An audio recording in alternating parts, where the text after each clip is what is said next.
যোৰহাটৰ মৰিয়নীত পথৰ জৰাজীৰ্ণ ৰূপক লৈ ৰাইজৰ ক্ষোভ মৰিয়নী সমষ্টিৰ কামাৰ খাটোৱালত পথ নিৰ্মাণৰ নামত ব্যাপক অনিয়মৰ অভিযোগ অঞ্চলবাসীৰ নিৰ্মাণৰ এমাহ নহওঁতেই বখলা এৰাইছে ব্লেক টপিং বিভাগীয় একাংশ বিষয়া অভিযন্তা আৰু ঠিকাদাৰৰ কমিছনৰ অংকতে পথ নিৰ্মাণৰ নামত এনে নিম্নমানৰ কামৰ অভিযোগ উত্থাপন কৰিছে স্থানীয় লোকে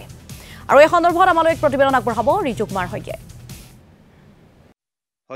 মুখ্যমন্ত্ৰী ডক্টৰ হিমন্ত বিশ্ব শৰ্মাৰ হাতত থকা যি বিভাগ লোক নিৰ্মাণ বিভাগৰ আসলতে যে তেওঁৰ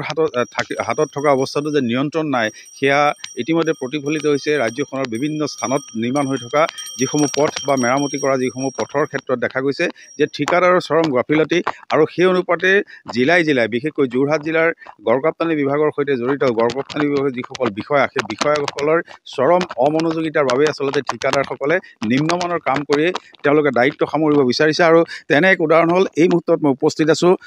নৱগঠিত যি মৰিয়নী বিধানসভা সমষ্টিৰ অন্তৰ্গত কমাৰ খাটোৱাল আৰু ৩৭ নং ৰাষ্ট্ৰীয় ঘাইপথৰ সৈতে সংযুক্ত হোৱা যিটো একমাত্ৰ পথ গড়কাপ্তানি পথ এই পথটোৰ জৰাজীৰ্ণ যি ৰূপ সেই ৰূপৰ পিছত মেৰামতিৰ বাবে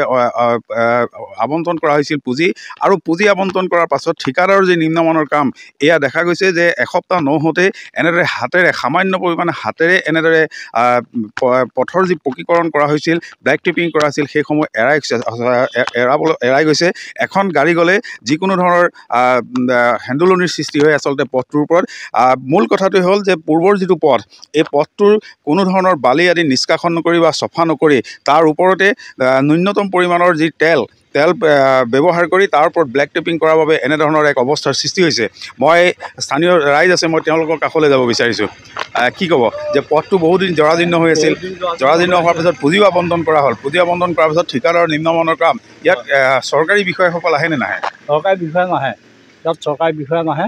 সকলোৱে আহি ঠিকা ৰাতি তাকো এইটো ৰাস্তা ৰাতি প্ৰায় কৰে চাফ চিকুণ নাই কৰা বাকী তেনেধৰণে ৰাতিৰ ভিতৰতে কৰি থৈ গুচি যায়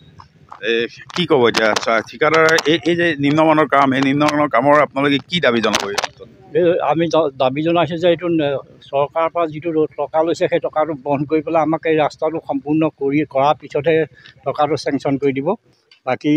তেখেতসকলক আমি এইটোৱে জনাইছোঁ চৰকাৰে এইখিনি চকু দিয়ক নহ'লে আমাৰ অন্যথা এইটো আজি 15 বছৰ 16 বছৰৰ পিছত আৰু ইয়াত একো কাম নহয় গতিকে 15 বছৰ 16 বছৰ আমি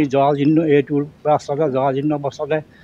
ভোগ কৰিবলগীয়া হয় ৰিজু কুমাৰ শইকীয়া ভুক্তভোগীৰ মন্তব্য তথা সেই স্থানৰ আমাক পৰিৱেশ দেখুৱাৰ বাবে ধন্যবাদ জ্ঞাপন কৰিছোঁ